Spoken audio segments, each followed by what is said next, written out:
Welcome to the Family Beacon podcast from Minnesota Family Council with hosts Grace Evans and Moses Brattrud. Stay informed on the top stories on life, family, and religious freedom. Get the facts, stand for truth. Hello and welcome back to the Family Beacon podcast. My name is Grace Evans. I am not here today with Moses Brattrud, my co-host. And we have a little bit of a reason why, a little bit of a backstory why that is. This is kind of an emergency episode because Roe v. Wade has been abolished. So exciting. I've been living through the best few days of my life thus far. It's truly amazing. The reason I'm recording by myself is because Moses is out of office. I'm actually not at the office either. As you can probably tell if you're watching on YouTube, the background's a little bit different than normal. I apologize for that, but I'm still able to come on here and record this for you guys. I just think it's so important that you guys are informed on this. I mean, it's just such a big day, such a big week for our country. It's so phenomenal. So by the time you guys are listening to this, it'll have been 1 week since Roe v. Wade is overturned by SCOTUS. I'm recording this on a Monday though, the Monday after Roe v. Wade was overturned. And we will be having our legal counsel, Renee Carlson of True North Legal, coming on here.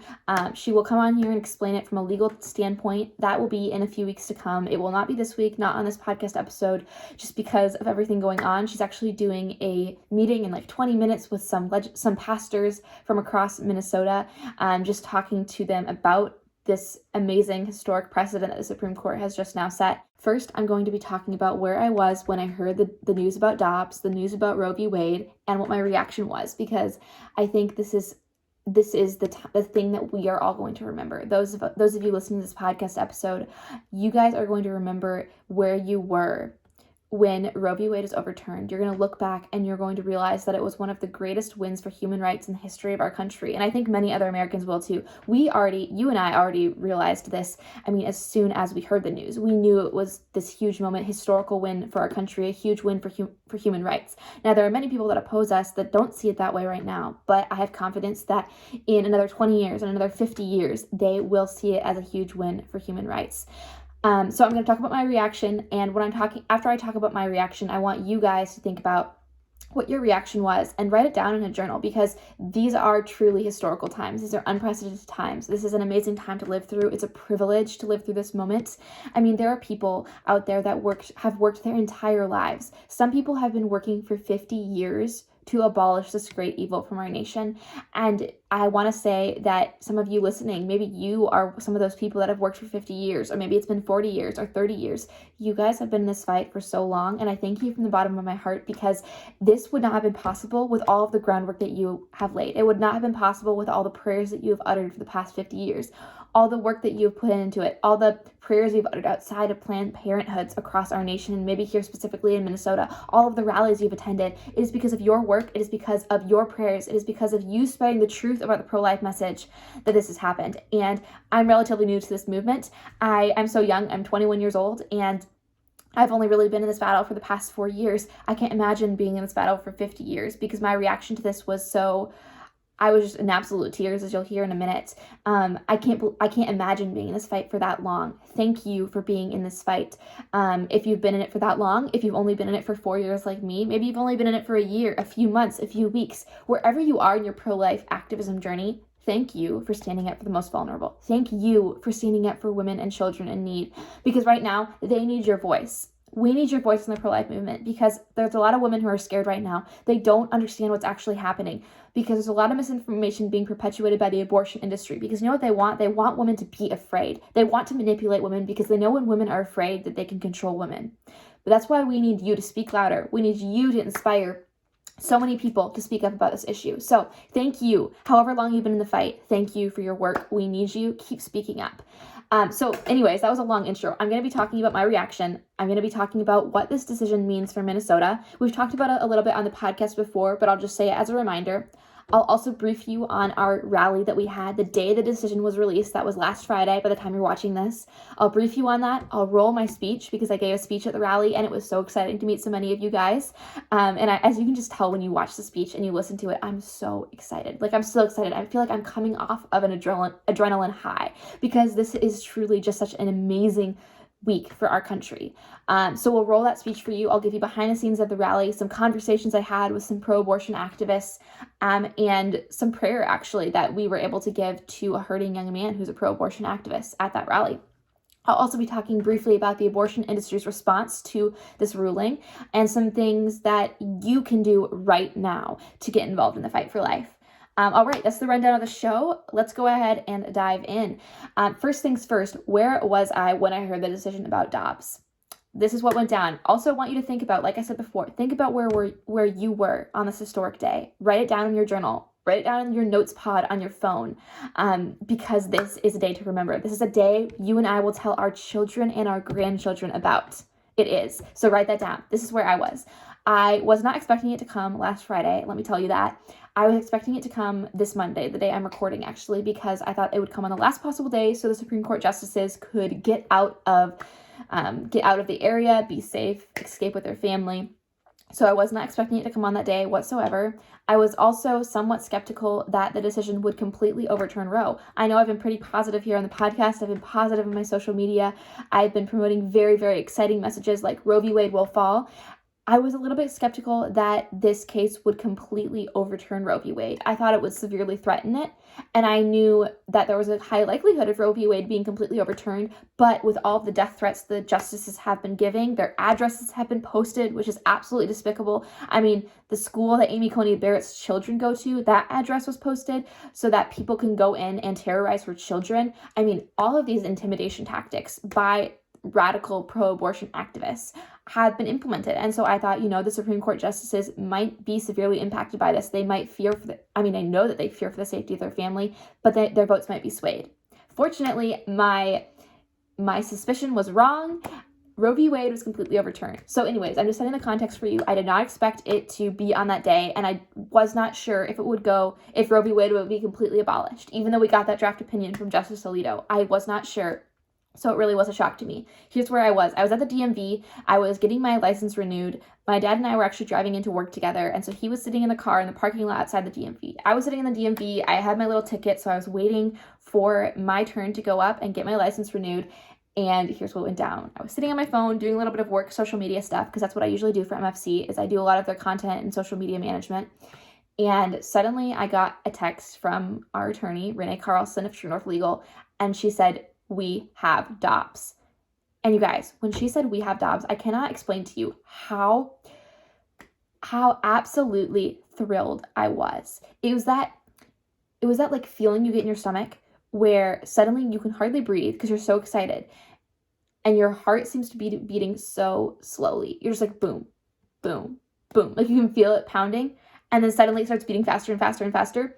It was all that adrenaline suddenly rushing to me, and I froze, and I was so excited, and I wasn't expecting it to be on that day. I waited a few more seconds. Usually I'm on the SCOTUS blog, you guys. Usually every single day, possible decision day, up until now, I've been on the SCOTUS blog, refreshing, waiting for the decision to come through because I wanted to see it on SCOTUS blog.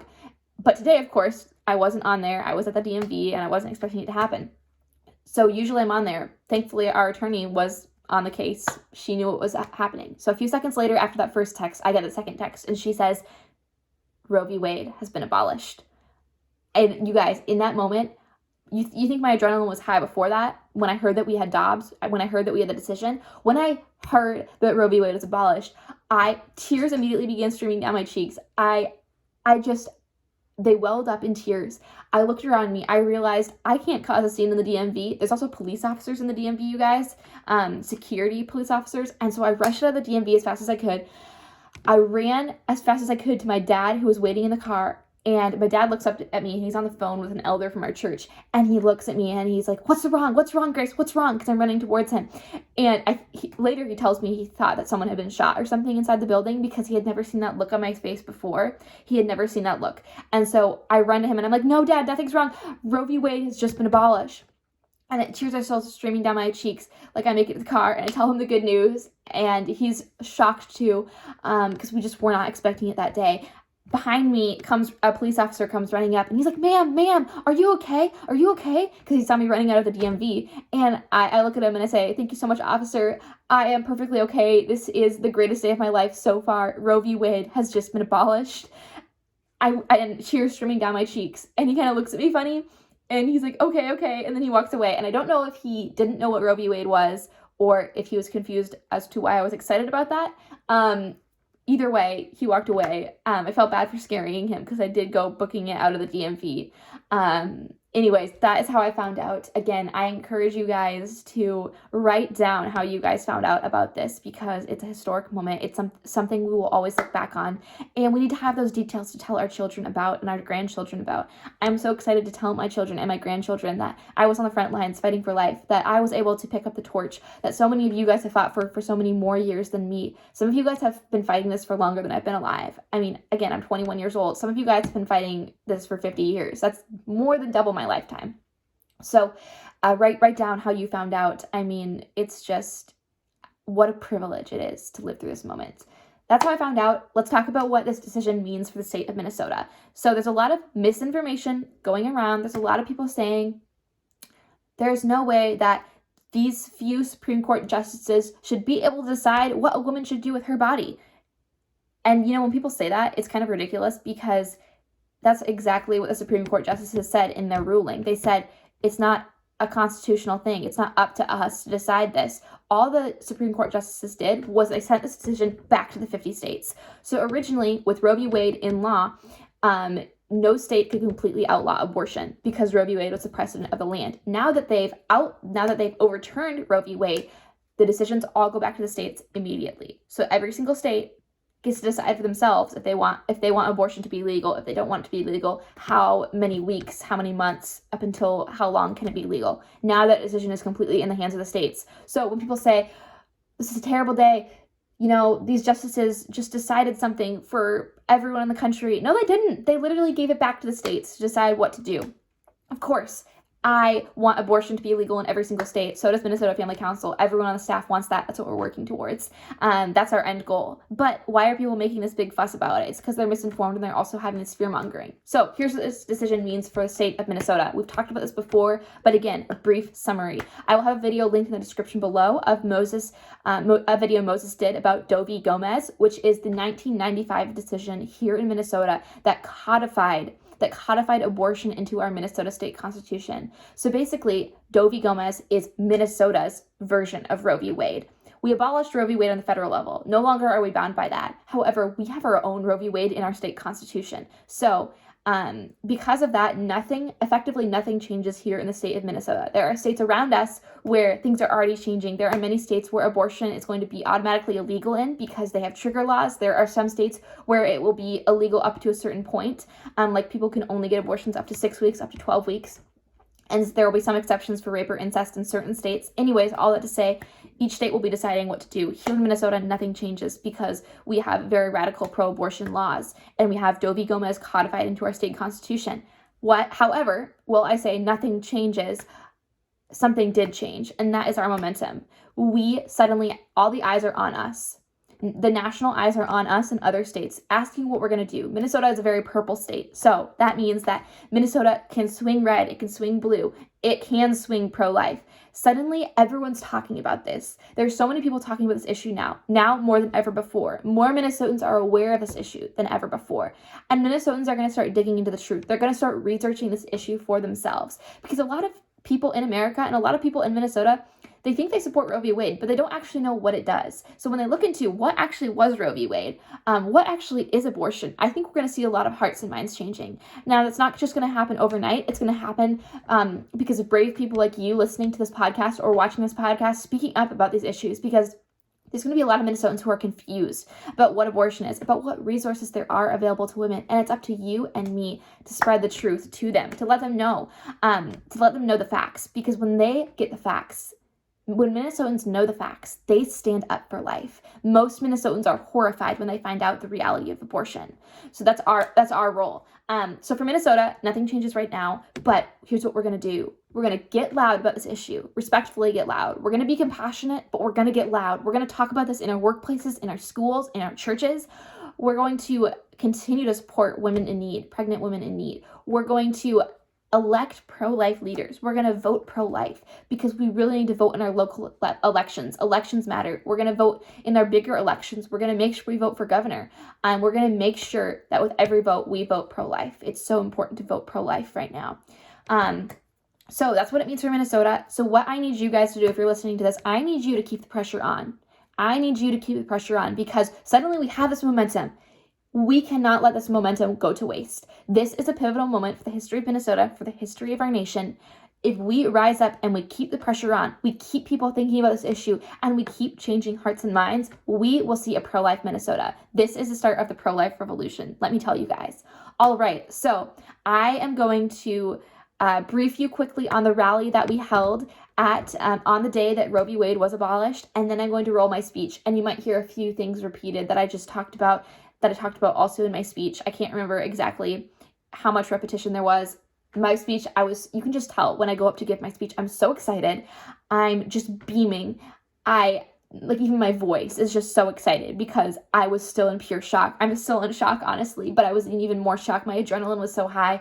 I was just so honored to be alive on that day, to witness such a great win for human rights in our country and in our state. So the rally was called the Dobbs Decision Day Rally. It was led by our allies at Pro-Life Action Ministries. And we gathered a bunch of Minnesotans. We told them we're holding this rally in celebration of Roe v. Wade, the giant of Roe v. Wade being abolished. So a bunch of them attended, and speakers from a lot of different organizations decided to speak there. So I spoke on behalf of Minnesota Family Council. A bunch of other pro-life organizations had a spokesperson, and we basically just outlined our vision for a post-Roe Minnesota. And of course, there's a lot of strategy that I couldn't talk about in my speech because let me tell you, MFC has a lot of strategy going on right now. We have a lot of thoughts. We have a lot of gears turning. We can't make everything public to you guys yet because some things we don't want the opposition to know about yet. But let me tell you, when you guys hear about some of these things that we're up to, you guys are going to be thrilled. There's going to be ways for you guys to get involved. So just you wait, and we can share more about our strategy in the days, weeks, and months to follow. All right, so I'm going to go ahead and roll the clip of my speech right now. Next, I'd like to invite Grace Evans with the Minnesota Family Council up. Well, Grace. Thank you so much, Brian. Thank you for putting this all together. You know, before I walked up here, Representative Tim Miller said, make sure your feet aren't floating off the ground, because I can just tell you're so excited, and that you too, but I'm also just short, right? Anyways, thank you so much for this opportunity, you all. I am honored to be here with you on this joyous day. A day that will go down in history as one of the greatest victories for human rights in the history of our nation.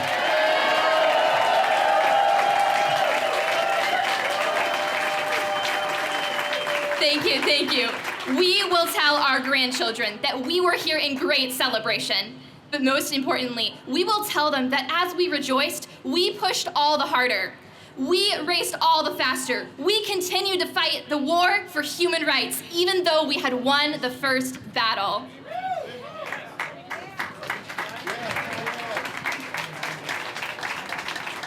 And we will explain to them that America was not always a nation where every child is seen as worthy of unconditional love and sacred life. To ensure that our nation does not repeat the bloody history, we will tell them of how the abortion industry lied to women about their strength. We will remind them that no woman stands alone in our nation because each woman can confidently say that she has the support and care that she deserves and needs in our country. Because my children and my grandchildren will live in a nation in which the brutality of abortion is unthinkable because women feel so loved and so supported.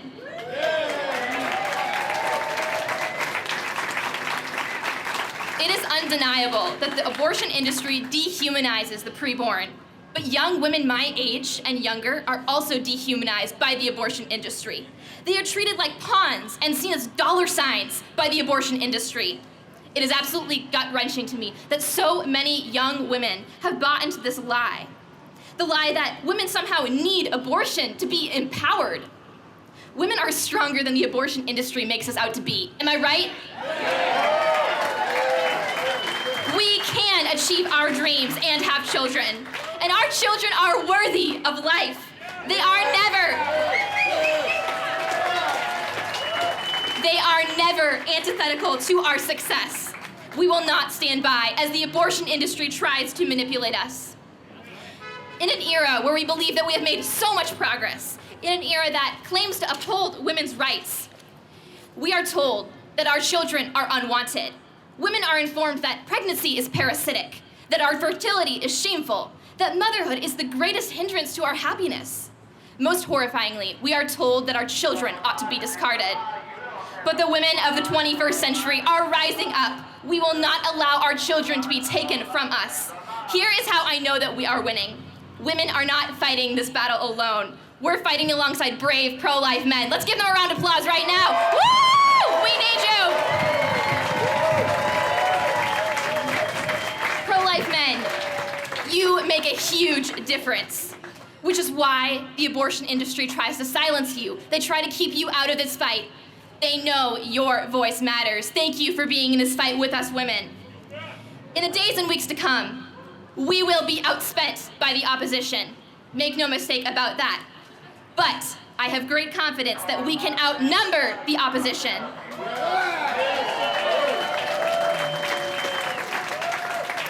You and I, we must arm ourselves with the facts, the humanity of the preborn, the truth about what abortion really is, and the hope, the free hope the pro-life movement gives to women in need.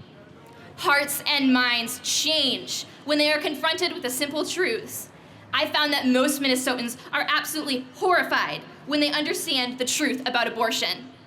So we must boldly speak up in our churches, in our workplaces, and in our schools. The stakes have never been higher, but our momentum has never been stronger.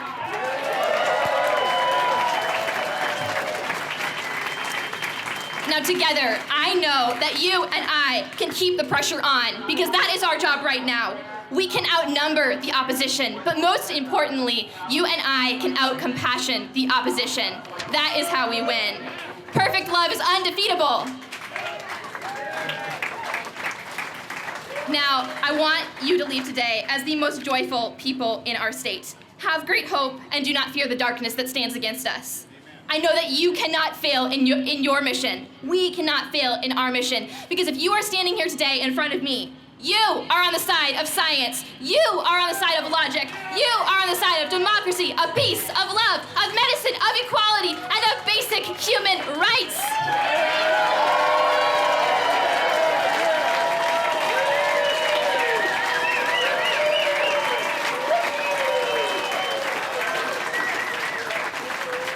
The opposition has no ground to stand on. Look at them. They're desperate. They're yelling at us. They know we've won. They have only sinking mire. The pro-abortion side is the side of violence, lies, discrimination, ableism, eugenics, misogyny, exploitation, and death. Rest assured, we have everything going for us, and they have nothing going for them. Ultimately, they are without hope because they are on the wrong side of God's story.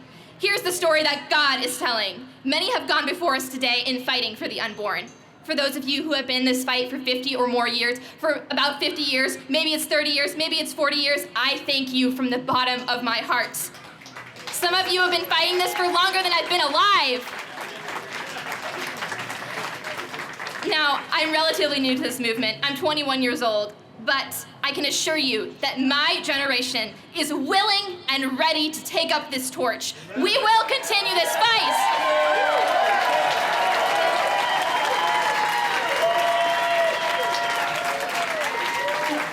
Thank you. If we all work together, imagine what Minnesota could look like in another 50 years. We must never lose our hope, lose our courage, or lose our compassion, because there is a battle for women, and there is a battle for Minnesota's children. And this battle is worth fighting for with every breath we take. Friends, you and I know that there should be more of us here. While we grieve for those lost to abortion, we remember again that humanity, compassion, science, and truth are all on our side. Most importantly, we can say with absolute clarity, God, who cares deeply about each of his image bearers, is on our side. You and I are here because we share the same vision for Minnesota. This is the dawn of the pro-life revolution.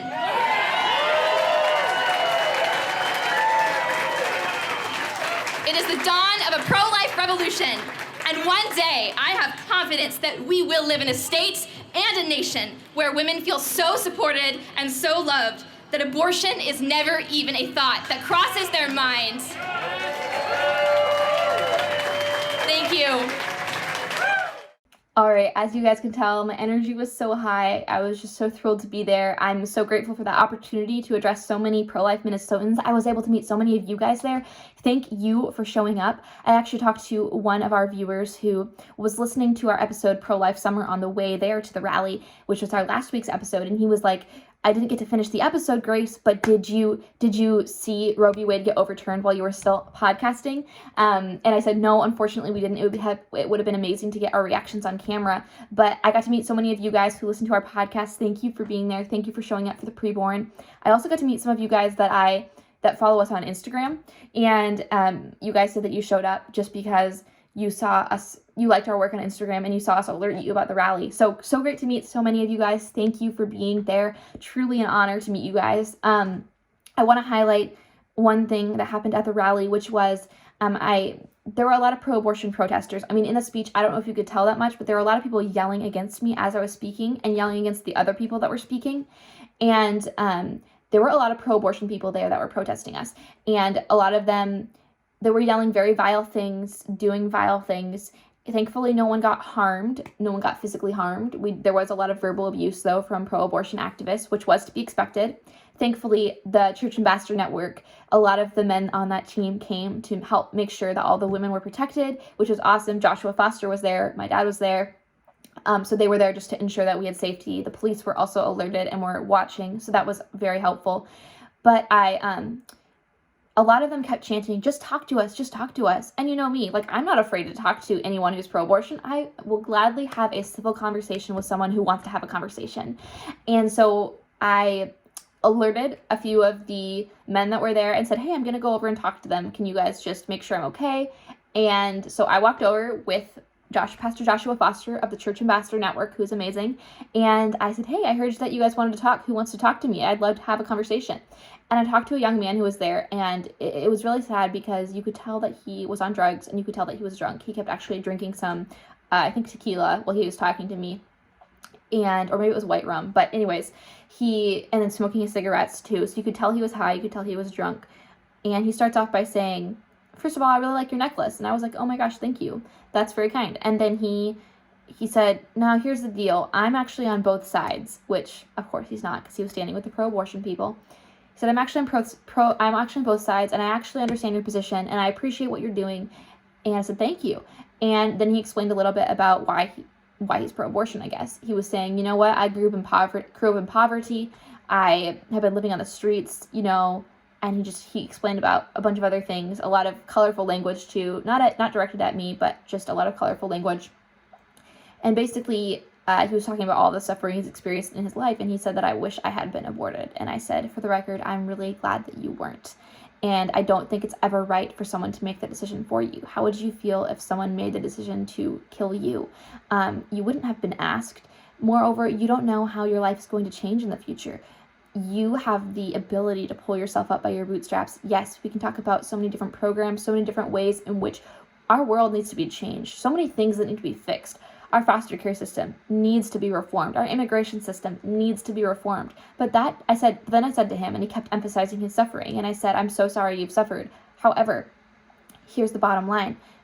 What you're advocating for is to get rid of the person who's suffering. You're trying to get rid of the sufferer rather than the suffering. What you're advocating for is to get rid of the person that will potentially suffer in life rather than getting rid of the terrible things that prey upon this person. And he kind of looked at me with his eyes glazed over, and he realized that's the truth of what he was advocating for. And I said, you and I can have so many conversations about reform that needs to happen. But here's the bottom line. I don't think it's ever right to kill someone in the womb because they might suffer. Even if you were guaranteed, beyond a shadow of doubt, that they would have a hard life, that is not a good reason to kill that person. Let's work together towards getting rid of the suffering. And you could just see him breaking down. He's distraught. And then he said, you know what? I really respect you as a person. I really do. And then Pastor Joshua Foster, who was standing next to me, said, you're made in the image of God, brother. You're made in the image of God. I believe you have value. and he started praying for him. And my dad walked over and they both started praying for him. I'll insert a picture right here of them praying for this young man who was high on drugs, smoking cigarettes, wished he had been aborted, which is so sad. And they were able to minister to him, to pray for him.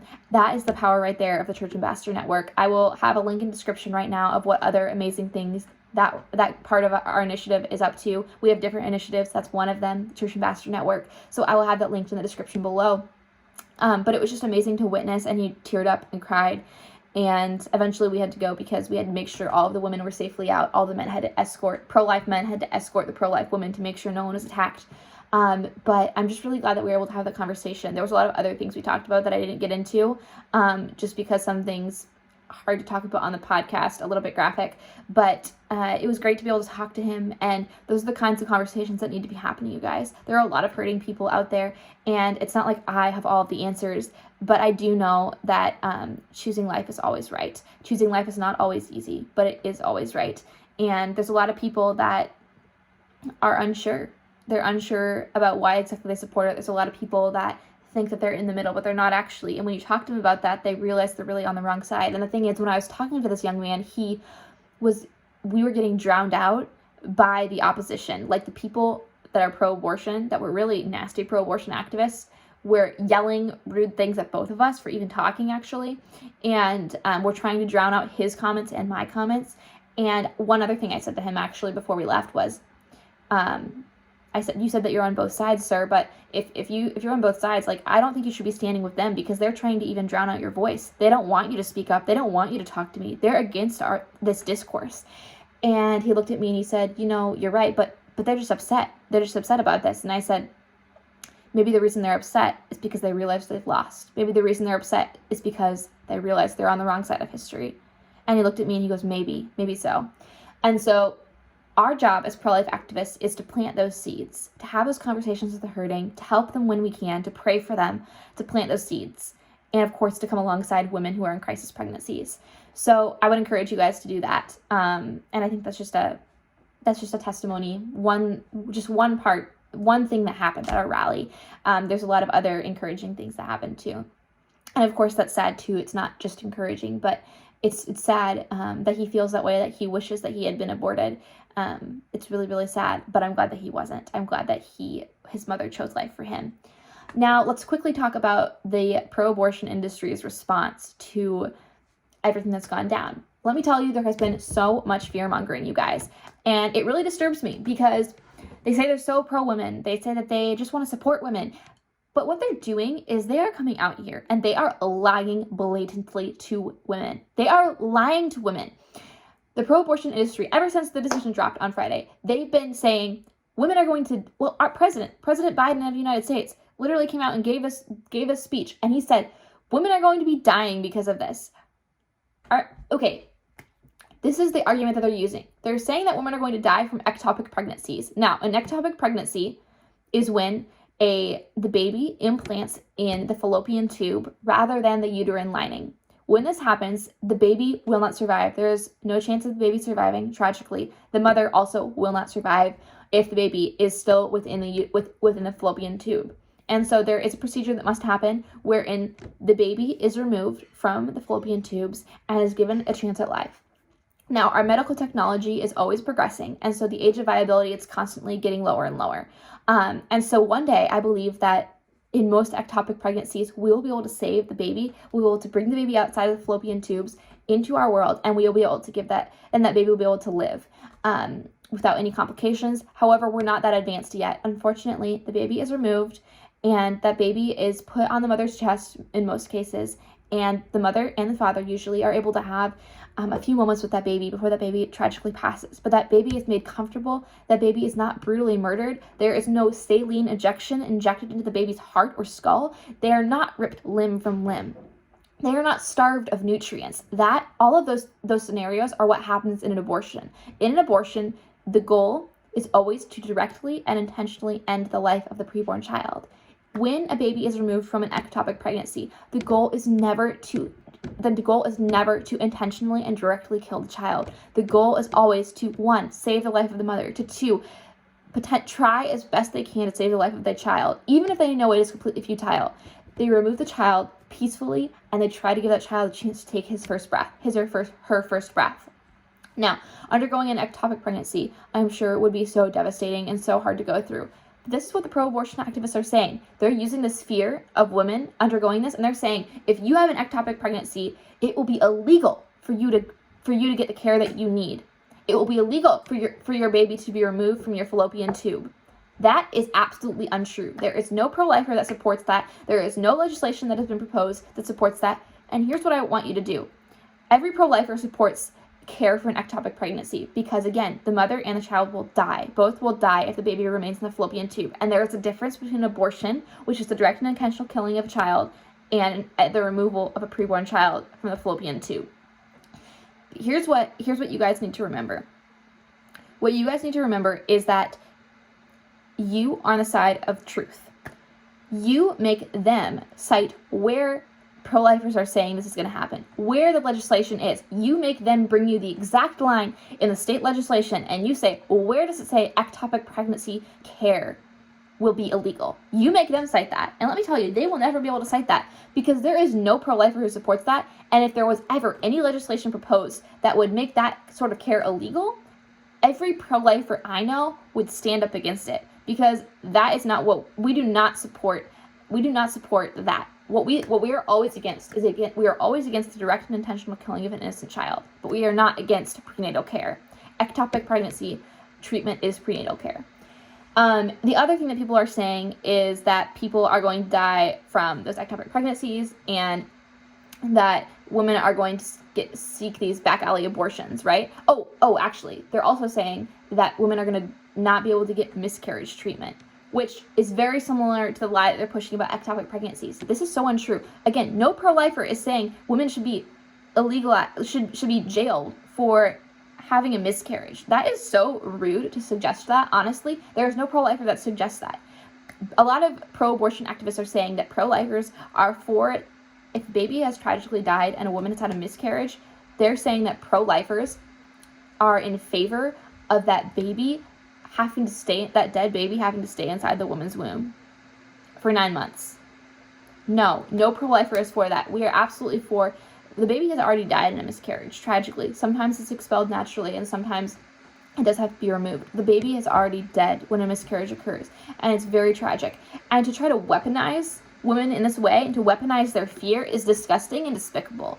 And so make sure you know the facts about what a miscarriage is, what an ectopic pregnancy is, and you make them cite which legislation says that outlawing abortion is going to make getting ectopic care or miscarriage care illegal.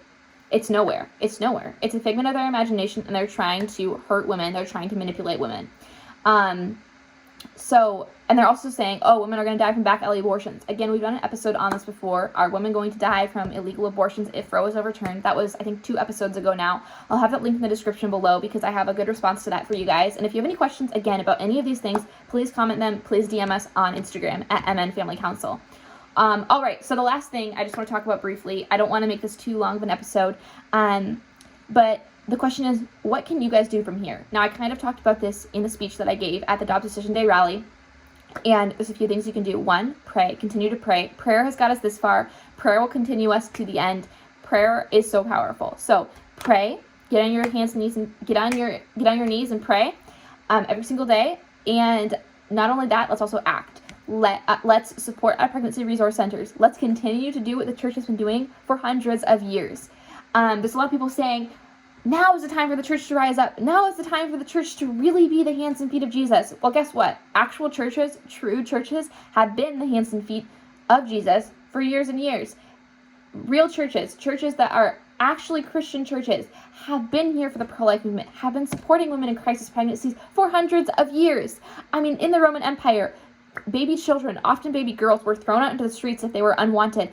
Who were the ones that were going and rescuing those babies that were thrown out in the streets? It was the Christians. It's always been the Christians. This is the legacy of the church. So what I'm telling you to do is just to continue what you've been doing all along. I'm not saying start doing this. You've already been doing it if you're a Christian. Thank you for doing that. Continue to do that. Let's continue to do that. That doesn't mean there's not room for growth. Of course there is. Maybe you're at a church that is very pro-life, that gets to pregnancy resource centers, But maybe there's a little bit more you can do. Maybe you can organize a diaper drive and you can be in charge of that. Maybe you can organize a baby formula drive. There's a lot of things that you can do. We're all creative. We're all different parts of the body of Christ. Maybe you are better at public speaking, but maybe this person is better at the creative side of things. If you're an artist, use your artistic talents for the glory of God, okay? So make sure, let's just continue to do what we've been doing, and let's push harder. Let's push more. Let's keep the pressure on. And finally, speak up. I said this in my speech. Make sure you speak up. Speak the truth. Speaking the truth is essential to changing hearts and minds. That's what you and I need to do. When we speak the truth, hearts and minds change. That's the bottom line. And that is really what we need to do. We can out-compassion the opposition. We can and we will. And that is how we win this war. And rest assured, I know that you and I know that I will never stop fighting until we live in Minnesota and until we live in a state where women and children feel so loved and supported that abortion is never even a thought that crosses their mind. That is one of my favorite things to say. That's the vision I have for Minnesota. That is the vision that Minnesota Family Council has for Minnesota. Thank you guys so much for tuning into this week's episode. I know it was a little bit different. I hope that the audio was okay. And Moses will see you next week on the podcast with patients from our LEAD program.